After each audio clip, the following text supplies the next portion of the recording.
Buenos días, hermanos. Qué bueno verlos esta mañana. Los invito a ir al libro de Isaías, el capítulo 53. Que vamos a estar aquí hoy en el capítulo 53. ¿Y cuántos conocen el 53 de Isaías? Si han estado aquí en esta iglesia, ¿cuántas veces hemos predicado y compartido este pasaje en la Santa Cena y eso?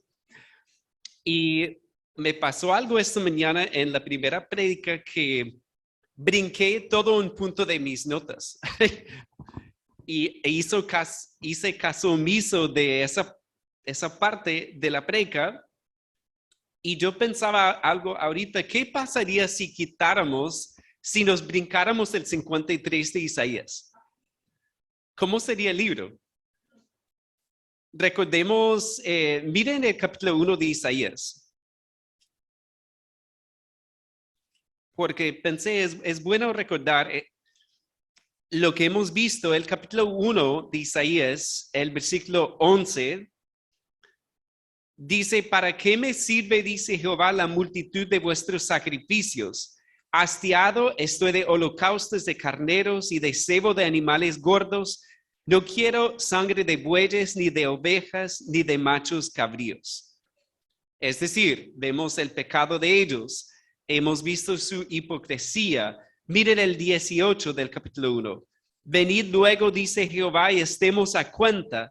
Si vuestros pecados fueren como la grana, como la nieve, serán emblanquecidos. Si fueren rojos como el carmesí, vendrán a ser como blanca lana. Vemos ahí ya una promesa de salvación. Pero ¿cómo puede el Señor, siendo Él santo? Recordemos el capítulo 6, miren eso también. El capítulo 6, el versículo 3, cuando Isaías vio al Señor, el versículo 1 habla de él sobre un trono alto y sublime, y sus faldas llenaban el templo.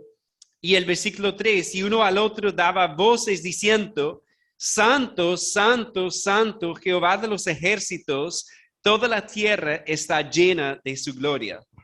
Entonces, un pueblo pecador, un pueblo hipócrita, un pueblo que se había desviado, y un Dios santo, santo, santo. Entonces, ¿cómo puede haber una reconciliación entre el perdón de Dios y la santidad de Dios? Entre el amor de Dios y la justicia de Dios. Con eso vamos al capítulo 53. Porque la pregunta más importante de nuestra vida es: ¿cómo podemos ser perdonados de nuestros pecados ante un Dios santo? Y es la pregunta que trata de contestar toda religión. Y les he contado que en Estados Unidos tuvimos amigos musulmanes y llegamos a ser muy buenos amigos, compartimos la palabra con ellos, pero siguieron con su religión. Y yo les hice la pregunta, una vez, ¿cómo puede Alá, el Dios de ustedes, perdonar a los pecadores? ¿Y ellos qué dijeron? No, simplemente lo hace. Él es soberano y él perdona.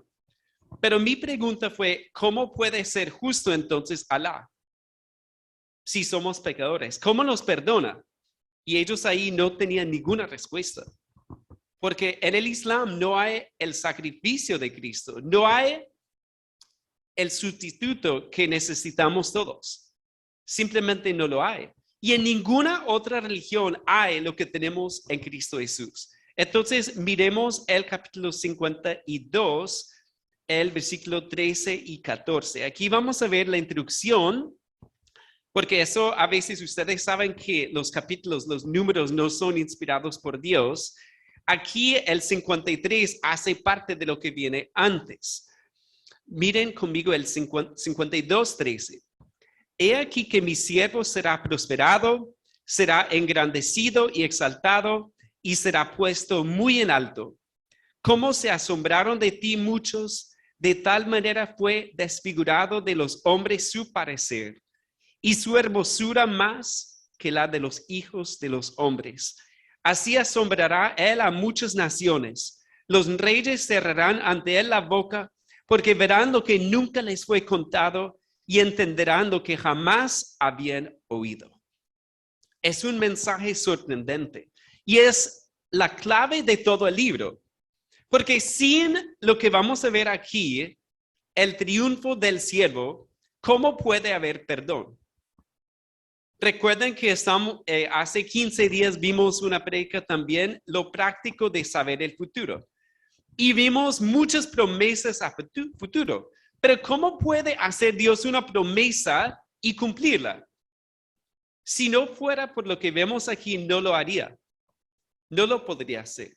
Porque Dios envió a su Hijo para morir por nosotros, para poder cumplir esas promesas y para salvar a un pueblo pecador, para salvarnos a nosotros que somos pecadores. Entonces vamos a orar y pedirle a Dios que nos ayude a entender su palabra. Padre, queremos darte gracias esta mañana por el privilegio de abrir, Padre, una de las porciones más hermosas de tu palabra. Oramos hoy, Padre, que tú nos des la mente de Cristo para entender tu palabra, que tu Espíritu tome estas palabras de tu palabra para cambiarnos, Padre, para transformarnos, para darnos esperanza. Y si hay alguien aquí que no conoce a Cristo, Padre, oramos que tú uses tu palabra para salvación.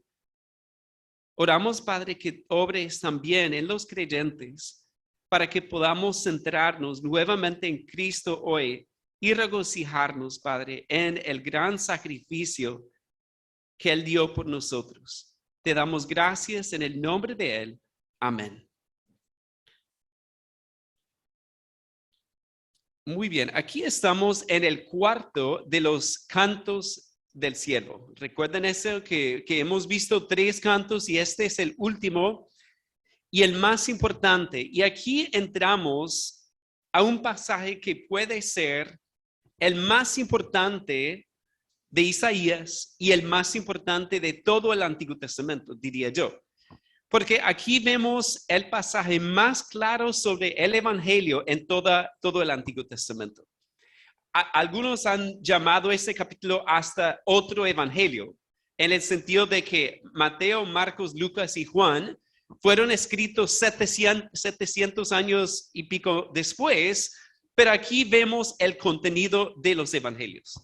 Aquí, 700 años antes de Cristo, el profeta profetiza sobre la vida, la muerte, la resurrección y la exaltación del siervo. Es decir, el evangelio de Jesucristo aquí, 700 años antes de su venida. Entonces vamos a ver los primeros 3 versículos del capítulo 53. ¿Quién ha creído a nuestro anuncio? ¿Y sobre quién se ha manifestado el brazo de Jehová?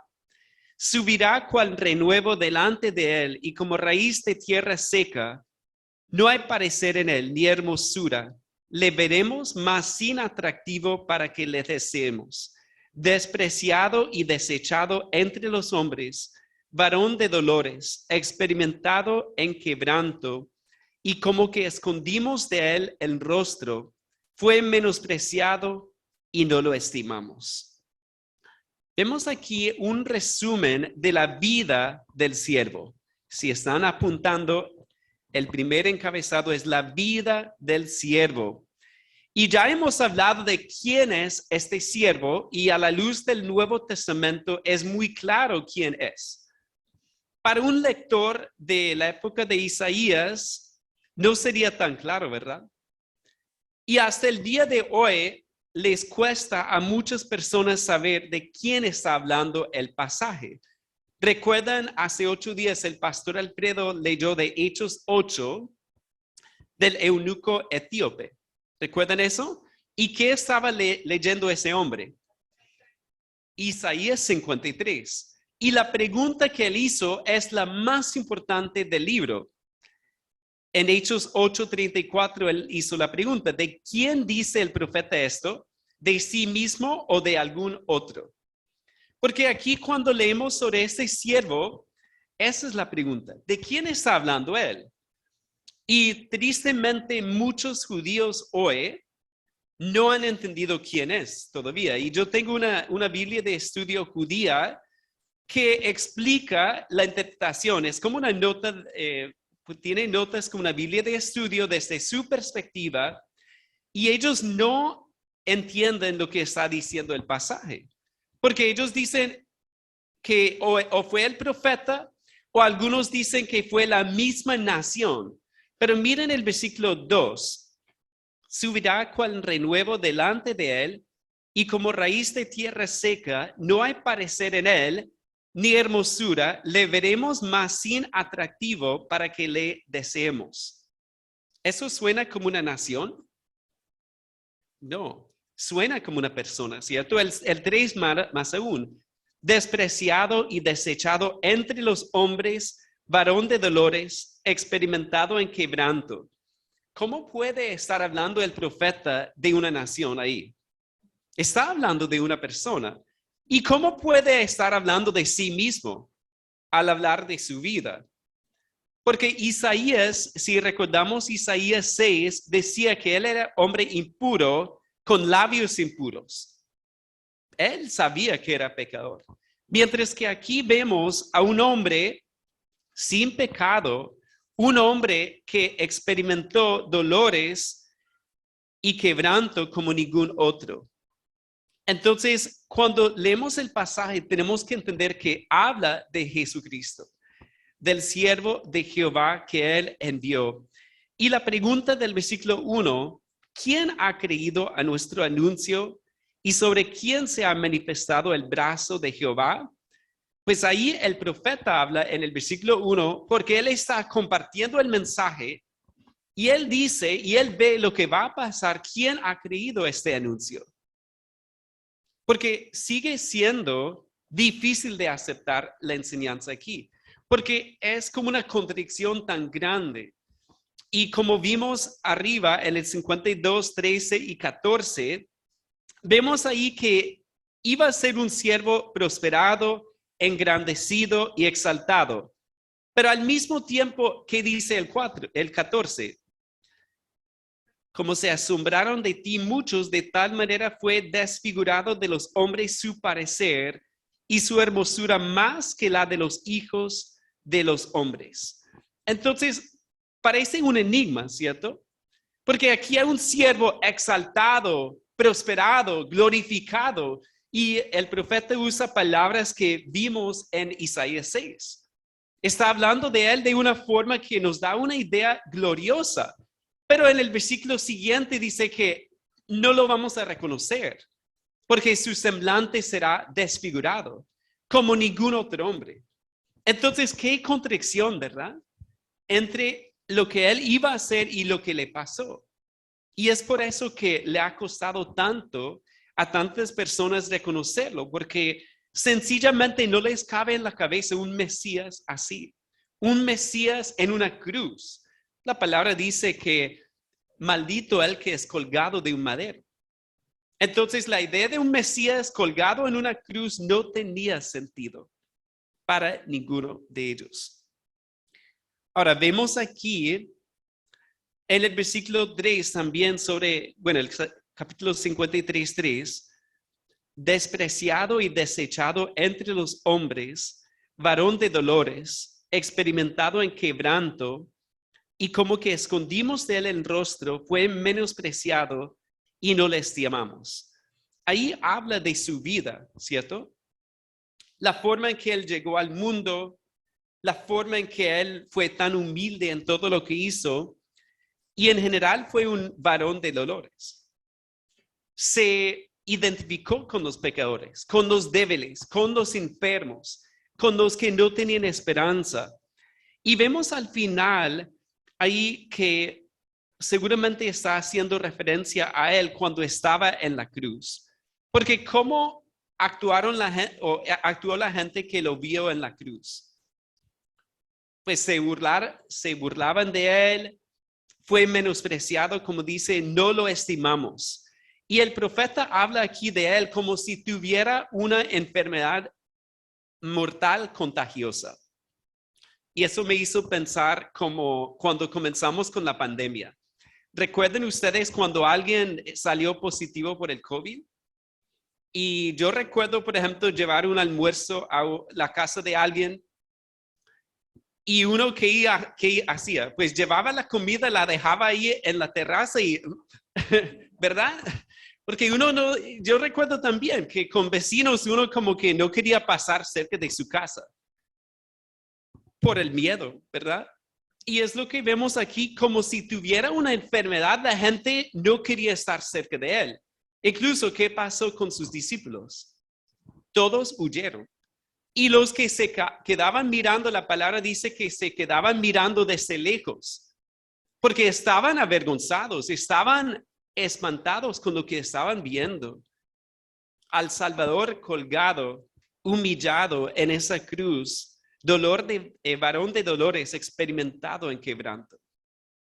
Entonces, Él lo hizo por nosotros y vemos aquí un resumen de su vida. Y qué hermoso es leer los evangelios, ¿cierto? Leer la forma en que Él enseñaba, la forma en que Él tocaba a los leprosos, la forma en que sanaba a personas que la sociedad sencillamente no veía, pero Él sí. Y es nuestro Señor y nuestro Salvador. Y Él te ve a ti en ese momento y a mí. Y Él sabe lo que tú estás pasando. Y yo recuerdo que a veces en mi vida, que a veces uno está muy triste por algo, luchando con algo y a veces no sabe con quién hablar.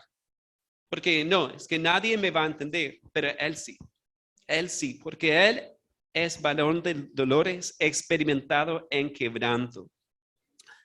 Él conoce nuestro dolor, nuestro quebranto. Él no merecía el trato que le dieron, pero Él lo hizo por amor a nosotros. ¿Alguna vez te has sentido rechazado? Pues es terrible eso. Pero cuando vemos a Jesús, Él lo experimentó más que ningún otro ser humano. Porque Él fue rechazado por todos y cargó con el pecado nuestro sobre esa cruz. Entonces, Él puede compadecerse de nosotros y eso nos debe animar. ¿Sí? Si estamos desanimados, ¿a quién debemos mirar? Al Señor Jesús, mirarlo y verlo en esa cruz. Miren el versículo 4. Ciertamente llevó Él nuestras enfermedades y sufrió nuestros dolores. Y nosotros le tuvimos por azotado, por herido de Dios y abatido. Y eso habla de las personas que pasaban esa cruz y decían, si tú eres el Mesías, bájate de ahí. Él salvó a otros, pero a sí mismo no puede salvar. Pensaban que estaba castigado por Dios, herido de Dios y abatido por su pecado, por sus mentiras. Pero no entendían que Él lo hacía por nosotros. Ahí el 5, mas Él herido fue por nuestras rebeliones, molido por nuestros pecados. El castigo de nuestra paz fue sobre Él y por su llaga fuimos nosotros curados. Aquí vemos el corazón del evangelio. Y cuando pensamos en el evangelio, ¿qué es lo más importante del evangelio? Pues la sustitución. El Señor muriendo por nosotros, Él inocente por los culpables. Y es triste, como mencioné con esa Biblia judía de estudio que tengo, pues ellos tienen una nota sobre este versículo y ellos dicen, y no voy a leer todo lo que dicen, pero ellos dicen que la idea de un sustituto, de un sacrificio sustituto, no es común en la Biblia. Entonces, ellos en vez de ver eso, ellos dicen, no, este siervo se identificó con la nación. Pero ellos dicen que la idea de una sustitución no es tan bíblica. Y yo cuando leo eso digo, pero ¿qué pasó con los sacrificios? Todo el sistema sacrificial, ¿de cuál fue el centro de ese sistema? Pues los animales tenían que morir en el lugar de los pecadores, ¿cierto? Y incluso si traemos a mente el cuadro, Ahí vemos en el 6, todos nosotros nos descarriamos como ovejas, cada cual se apartó por su camino, mas Jehová cargó en él el pecado de todos nosotros. Entonces, cuando leemos el pasaje, trae a nuestra mente el cuadro de un corderito y un sacrificio, ¿cierto? Porque cuando ellos pecaban, ¿qué tenían que hacer? Y lo pueden leer en Levítico 1. Ellos debían, después de pecar, llevar el animal a la entrada del tabernáculo y ellos tenían que ponerle la mano en la cabeza. Después, matarlo por su pecado y derramar esa sangre. Qué tremendo, ¿cierto? Es decir, creo que eso animaría a no pecar tanto. Pero trae a nuestra mente ese cuadro porque ¿qué dice? Todos nosotros nos descarriamos como ovejas. Cada cual se apartó por su camino, mas Jehová cargó en él. Es como esa mano en la cabeza de Cristo que Dios le transfiere el castigo de nuestro pecado sobre sí en esa cruz para que nosotros podamos ser perdonados. Y vemos ahí la idea de un sacrificio de sustitución muy claramente. Miren nuevamente el 5 para notar una preposición. Mas el herido fue, ¿qué dice iglesia? Por nuestras rebeliones. Ahí habla de una sustitución. Él lo hizo por nosotros. Molido, ¿qué dice iglesia? Por nuestros pecados. El castigo de nuestra paz fue sobre él y por su llaga fuimos nosotros curados. La idea de una sustitución está aquí en el texto muy claramente. Y el evangelio habla de que el inocente tomó nuestro lugar en esa cruz y recibió el castigo que merecemos nosotros para poder salvarnos, para poder darnos la salvación en él. Y es una verdad tan gloriosa. Porque cuando nosotros empezamos a pensar en nuestra vida, pues qué tal, yo pienso en lo que leyó el pastor Alfredo al principio en Deuteronomio 10. ¿Escucharon bien eso? Hablaba de amar a Dios, de temerle, de obedecer sus mandamientos. Y uno puede decir, no, yo lo voy a hacer, yo me propongo hacer la voluntad de Dios todos los días. Pero cuando uno se enfoca en sus obras, ¿cómo se siente? Aplastado, ¿verdad?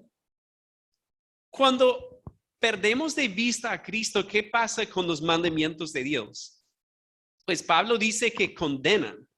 Los mandamientos nos dan un sentimiento de culpabilidad porque no cumplimos. Entonces, si un cristiano empieza a enfocarse en cumplir la ley y pensar solamente en los mandamientos sin tomar en cuenta a Cristo, ¿qué le va a pasar? Se desanima, se deprime y finalmente se aleja de Dios porque no entiende por qué Dios envió a su Hijo para salvarnos como nuestro Cordero, como el Cordero de Dios que quita el pecado del mundo. Y hermanos, no podemos olvidar eso, porque esa carga o ese peso sobre nosotros, si olvidamos lo que Él hizo, es demasiado grande. Nadie sostiene eso. Es solamente cuando vemos lo que Él hizo que podemos tener gozo. Porque claro, tratamos de obedecer, pero Él es nuestro Salvador. Él es quien lo hizo por nosotros. Entonces, no podemos olvidar eso. Miren el 6, nuevamente, todos, bueno, vamos a leerlo todos a una sola voz, porque es muy hermoso. Dice, todos nosotros nos descarriamos como ovejas, cada cual se apartó por su camino, mas Jehová cargó en él el pecado de todos nosotros. Y hay una palabra clave ahí, todos. Tenemos que decir todos. Todos los que estamos aquí, tenemos que decir, todos nosotros nos descarriamos. Y eso habla de no decir, no, pero yo soy mejor que mi vecino. O yo no soy como fulana que no sé qué. ¿Cierto? Todos nosotros nos descarriamos, todos, sin excepción alguna. Y por más buenos que seamos ante Dios, somos ovejas descarriadas y hemos pecado contra Él y contra su ley, y por lo tanto estamos condenados si no acudimos a Cristo Jesús. Entonces, por eso, gracias al Señor, el versículo sigue, ¿cierto? Porque dice, cada cual se apartó por su camino, mas Jehová cargó en él el pecado de todos nosotros. Cuando pensamos en el cristianismo, es un mensaje que pone a Cristo en el centro. No a mí ni a ti, sino a Cristo en el centro. Entonces, cada vez que empezamos a ponernos a nosotros en el centro, hay un problema. Cristo tiene que estar en el centro en todo momento de nuestra vida. Y bueno, no les mencioné aquí el segundo encabezado, el sacrificio del siervo. El sacrificio del siervo, para los que están apuntando. Y vemos aquí en el versículo 6, mas Jehová cargó en él el pecado de todos nosotros. Lo que vemos ahí permitió que Dios pudiera salvar y perdonar a personas que eran pecadores. Como dice Pablo en Romanos 3:26, a fin de que Él sea el justo y el que justifica. La única forma en que Dios pudo ser justo y amoroso a la vez es a través de la cruz. Porque en la cruz Él castiga el pecado, sigue siendo justo, pero también muestra su amor para recibir a personas que no lo merecemos, ¿cierto? Ahí, vemos ahí en el versículo 7, angustiado él y afligido, no abrió su boca, como cordero fue llevado al matadero y como oveja delante de sus trasquiladores, enmudeció y no abrió su boca. Bueno, nosotros seguramente, bueno, yo no he visto eso. ¿Algunos han visto eso con un cordero? Pero bueno, por lo menos podemos entender la idea. Y cuando pensamos en Jesús ante sus acusadores, ¿qué hizo él? Ante cada acusación falsa, cayó. No dijo nada, porque estaba cumpliendo esta profecía. Enmudeció y no abrió su boca. Por cárcel y por juicio fue quitado, y su generación, ¿quién la contará? Porque fue cortado de la tierra de los vivientes, y por la rebelión de mi pueblo fue herido. Y se dispuso con los impíos su sepultura, mas con los ricos fue en su muerte. Y quizás ahí la idea de las autoridades era botarlo al basurero con los otros criminales. Ahí dice, se dispuso con los impíos su sepultura, pero ¿qué pasó? Mas con los ricos fue en su muerte. Que un hombre rico le prestó la tumba, ¿cierto? Para que tuviera una sepultura digna. Recordemos que esto fue una profecía 700 años antes. Aunque nunca hizo maldad ni hubo engaño en su boca.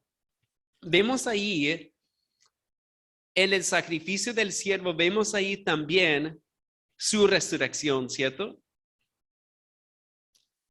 Que, bueno, más bien en el 10 vemos su resurrección, que vamos a ver eso ahorita. Pero bueno, aquí con el sacrificio del siervo, nuevamente si pensamos en ese animal que ellos tenían que llevar, ¿qué representaba eso de ponerle la mano en la cabeza del animal? Como transferir esa culpabilidad, ¿cierto? Entonces la pregunta es, ¿cómo le ponemos la mano a Cristo hoy día? Por nuestra fe, ¿sí? La fe es como esa mano que recibe lo que hizo el Señor. Por fe le ponemos la mano y por fe la palabra de Dios dice que Dios nos justifica, nos declara justos en Cristo. Y ya Él sí puede ser el juez justo y recibirnos, porque ya Cristo pagó por nuestro pecado y por lo tanto Dios nos puede recibir como sus amados hijos. Es solamente a través de lo que Él hizo. Y Pablo en Romanos 3 lo dice claramente cuando habla de la justicia de Dios por medio de la fe en Jesucristo para todos los que creen en Él. Entonces, si tú te preguntas, con todo lo que Él hizo, ¿cómo recibo ese beneficio? Y la respuesta es solamente a través de la fe en Él, de creer en Él, de recibir lo que Él hizo por fe. Y pienso en el carcelero también en Filipos, que cuando Pablo y Silas, creo que el pastor incluso mencionó este pasaje también, hace 8 días, pero cuando el carcelero estaba allí, Dios envió un terremoto y ¿qué pensó él? No, todos se van a escapar, saca la espada para matarse y Pablo le grita, no, no lo hagas, estamos todos aquí. Y el hombre había escuchado el evangelio en los himnos que cantaban, entonces él sabía algo y ¿qué pregunta les hace? Señores, ¿qué debo hacer para ser salvo? ¿Y qué dijeron ellos? Cree en el Señor Jesucristo y serás salvo tú y tu casa. Y cuando habla de tú y tu casa, no es automático. ¿Qué tiene que hacer todo aquel de su casa? Creer en Él también para ser salvos. Entonces, lo que vemos aquí en Isaías, pues es tan vigente hoy que hace 2000 años. Este mensaje no ha cambiado. De hecho, casi hace 3000 años no ha cambiado. Y nunca cambiará. Porque la salvación siempre ha sido por gracia, el favor inmerecido de Dios, por medio de la fe en la provisión de Dios, quien es Cristo Jesús. Entonces, cada uno tiene que llegar al punto de decir, Él hizo esto por mí. Y yo lo recibo, yo lo creo. Sálvame, Señor, de mis pecados, porque yo entiendo que Él murió por mí. No solamente por el mundo allá afuera, sino por mí. Como hemos cantado. Uy, bendita historia de lo que Él hizo por nosotros en esa cruz al dar su vida para que nosotros fuéramos salvos. Entonces vemos aquí esta profecía de su juicio, profecía de su sepultura. Miren conmigo los versículos 10, el versículo 10. Con todo eso Jehová quiso quebrantarlo, sujetándole a padecimiento. Cuando haya puesto su vida en expiación por el pecado, verá linaje, vivirá por largos días, y la voluntad de Jehová será en su mano prosperada. Y aquí vemos una profecía sobre su resurrección, que habla de que verá linaje, vivirá por largos días, y el 11 dice, verá el fruto de la aflicción de su alma. O de hecho, en los mejores textos, el texto del Mar Muerto, hay otra palabra y la Nueva Versión traduce esa palabra, dice, después de su sufrimiento verá la luz y quedará satisfecho. Y es la mejor lectura ahí, que no es solamente verá el fruto de la aflicción, sino verá la luz que habla de su resurrección gloriosa y por tanto quedará satisfecho. ¿Y por qué quedaría satisfecho? Porque Él vino para hacer la misión que el Padre le había dado y cumplió la misión victoriosamente. El triunfo del siervo. Entonces, el tercer encabezado es la victoria del siervo. La victoria del siervo. Hemos visto su vida, su sacrificio y ahora su victoria. Aquí habla de esa victoria en su resurrección. Y ahí en el 11 dice, verá el fruto de la aflicción de su alma y quedará satisfecho. Por su conocimiento justificará a mi siervo justo a muchos y llevará las iniquidades de ellos. Por tanto, yo le daré parte con los grandes y con los fuertes repartirá despojos, por cuanto derramó su vida hasta la muerte y fue contado con los pecadores, habiendo él llevado el pecado de muchos y orado por los transgresores.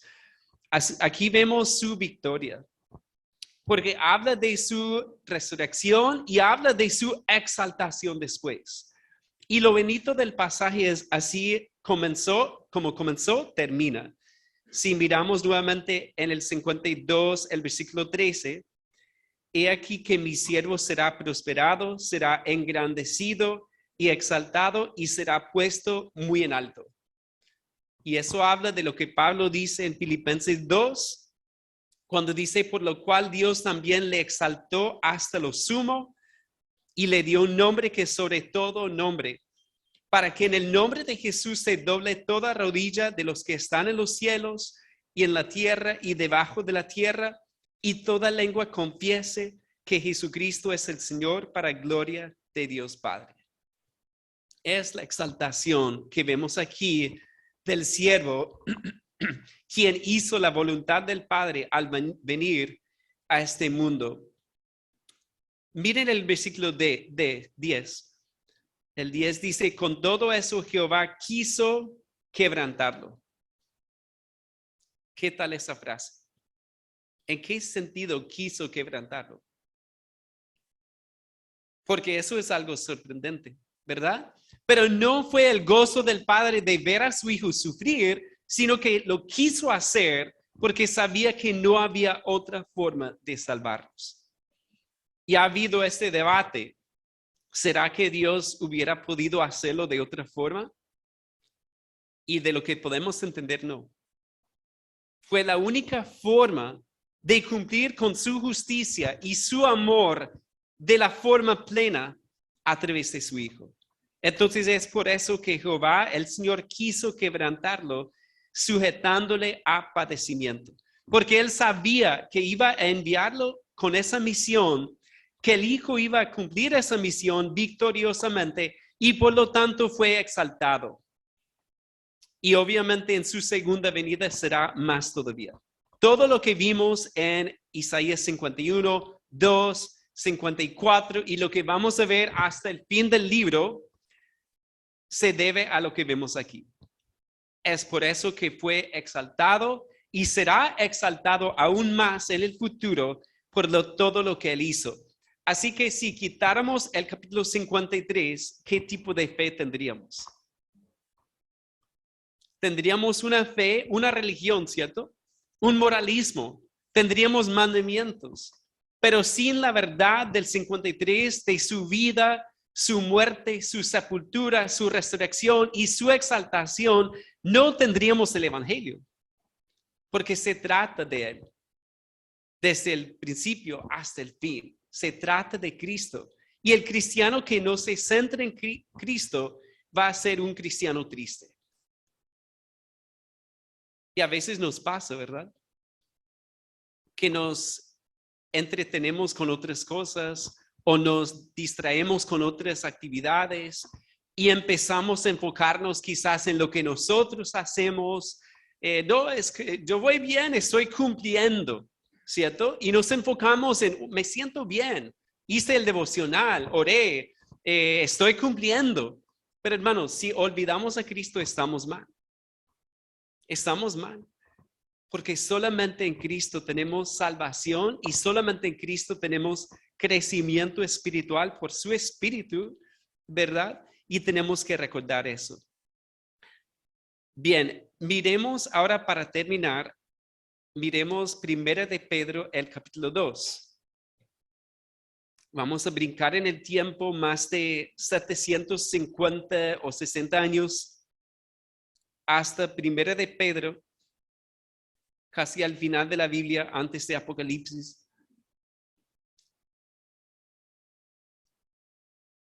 Será 1 de Pedro 2 y vamos a leer el 21 al 25. Pero ¿será que es importante para nosotros meditar en Isaías 53? Y lo podemos probar bíblicamente porque Pedro, ¿qué hace?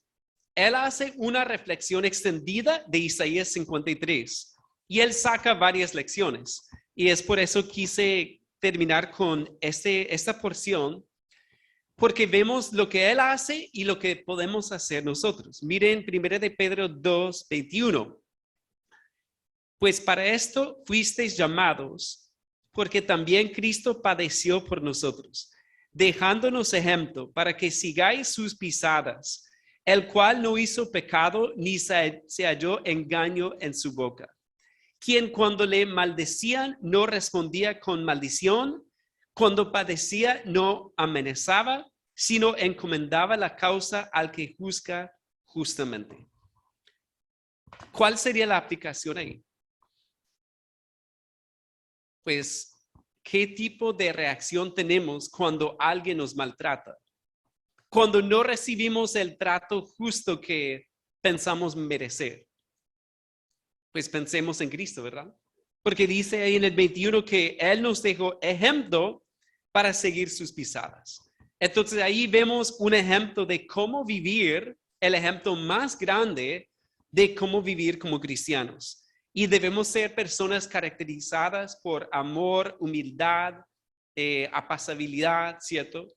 Y también no personas iracundas, no personas que respondan con la misma moneda cuando alguien nos dice algo feo. No, Cristo nos ama y Cristo nos ha salvado de eso. Miren el 24. Quien llevó él mismo nuestros pecados en su cuerpo sobre el madero, para que nosotros, estando muertos a los pecados, vivamos a la justicia, y por cuya herida fuisteis sanados. Ahí, ¿cuál sería la aplicación, hermanos? Al meditar en Cristo, ¿qué nos dice Pedro? Pues si hemos muerto al pecado, ¿cómo viviremos en él? ¿Cierto? Si Dios nos salvó con el sacrificio de su amado Hijo, ¿cómo podemos seguir viviendo en el pecado? Dice que debemos morir al pecado o hemos muerto al pecado y debemos vivir a la justicia para hacer la voluntad de Dios en todo momento de nuestra vida. Y el 24 al final dice, por cuya herida fuisteis sanados. ¿Y a quién está hablando Pedro? Está hablando a cristianos, ¿cierto? Solamente a los cristianos él puede decir por cuya herida fuisteis sanados. Entonces, otra respuesta personal aquí sería, ¿será que yo he sido salvado? ¿Será que yo he sido sanado por la gracia de Cristo? ¿Será que Él me salvó a mí o todavía estoy esperando? Y yo hace 8 días estaba ahí atrás con un rastrillo y me corté el pulgar y empezó a sangrar mucho. Entonces me tocó hasta ir a la tienda y comprar una curita y todo. Y estaba pensando hoy, cuando miré el pulgar, ya casi está sano. Maravilloso eso, ¿verdad? Pero normalmente uno se sana uno solo, ¿verdad? Pero miren lo que dice, por cuya herida fuisteis sanados. Qué maravilloso es. El Señor sufrió lo que nosotros debemos sufrir para sanarnos a nosotros. Entonces, lo más importante de Isaías 53 es saber que tú te has descarriado, ¿cierto?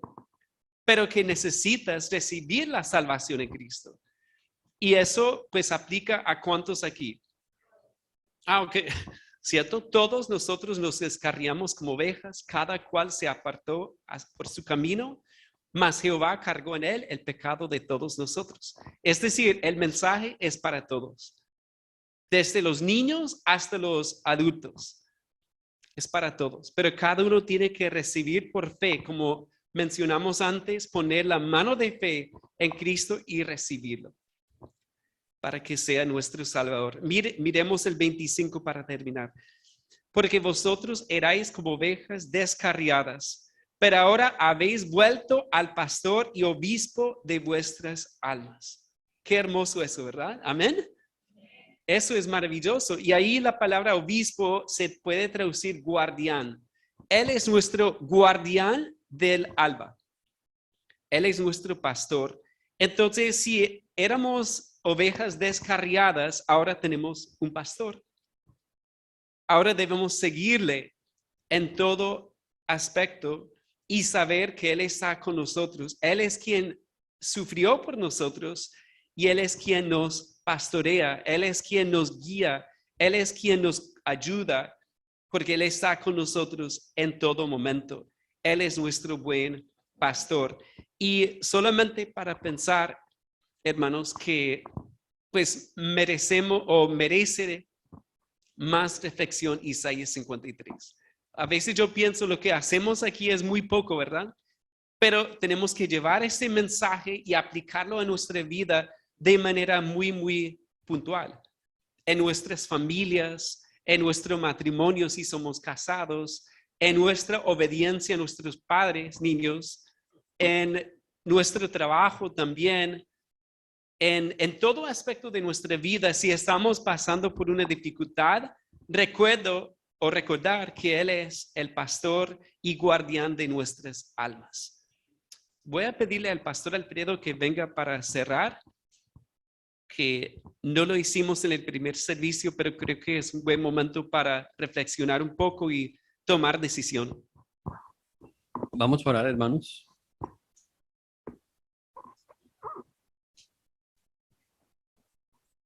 Estaba leyendo el testimonio de un hermano hace unas semanas y él dijo que Dios había usado Isaías 53 para salvarlo.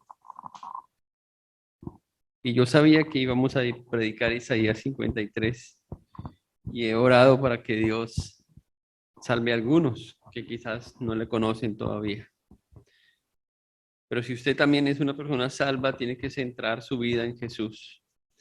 Porque si usted dice que es cristiano, debe lucir como un cristiano, debe pensar como un cristiano, debe vivir como un cristiano a la luz de lo que Cristo hizo. Y así va a ser nuestra reflexión por lo que hoy hemos escuchado que el Señor hizo. Padre, gracias te damos esta mañana. Es maravilloso, Señor, saber que has planeado todo, Señor, desde el mismo momento en que Eva estiró su mano, Señor, y fue tentada y cayó en el pecado, Señor. Ya tú tenías un plan, Señor. Ya tú sabías que Eva se iba a descarriar, que Adán y que cada uno de nosotros, Señor, no íbamos a poder cumplir, Señor, los estándares tuyos.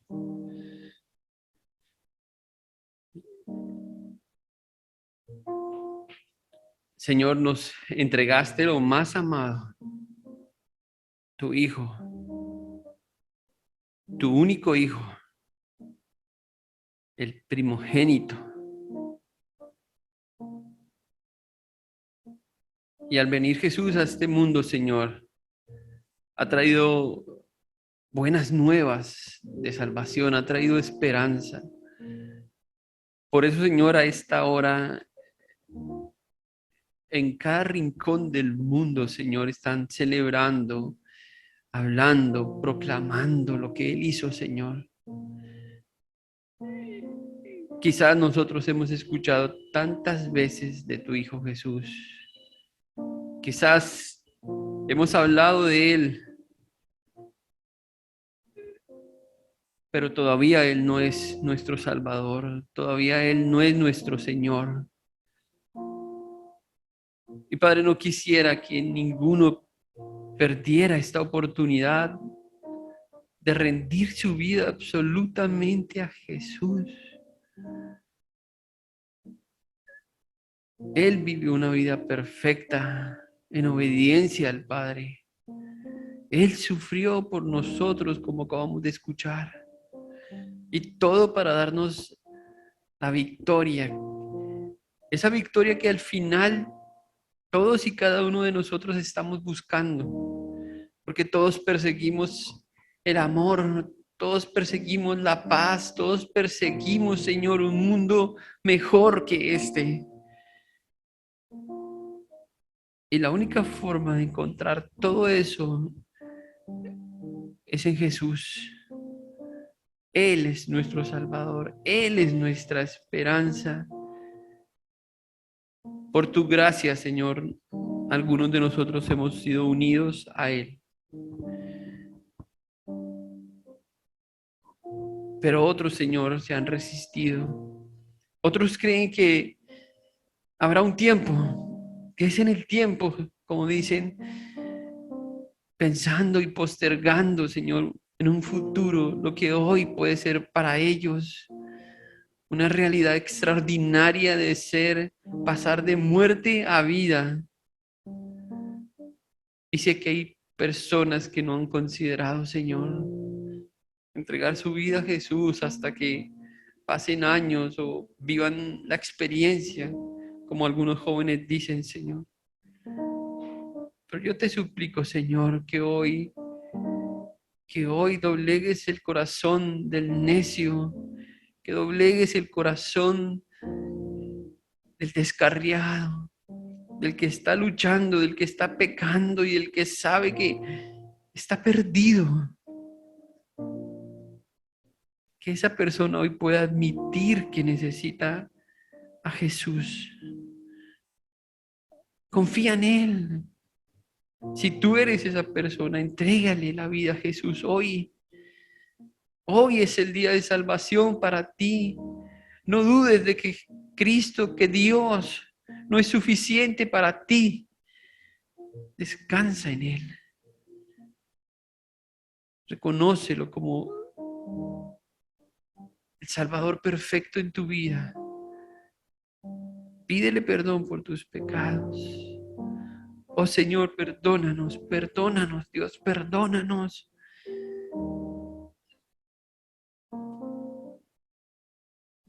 Y gracias por lo que has hecho en Jesús. Ruego por esta iglesia, Señor. Ruego porque cada día, Señor, que va pasando, nuestro amor hacia ti crezca. Nuestro amor hacia tu palabra. Nuestro deseo de comunicar a otros lo que Cristo hizo. No dejes, Señor, que sigan pasando las semanas sin que hablemos a otros de este Salvador, del único, del verdadero.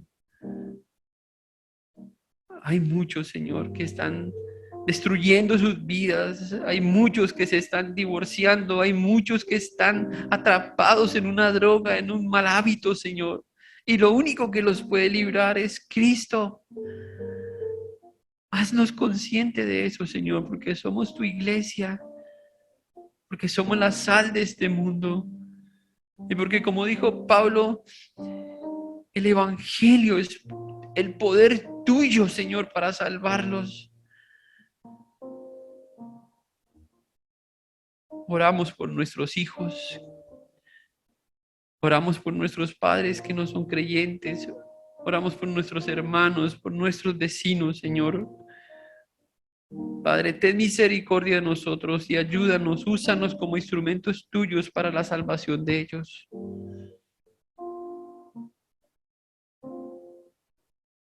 Inquiétanos, Señor, a rendirnos y a vivir para ti, para tu gloria, Señor, mientras esperamos, Señor, en los cielos el regreso del bendito Salvador, nuestro Jesús, nuestro Cristo, nuestro Rey, nuestro amado.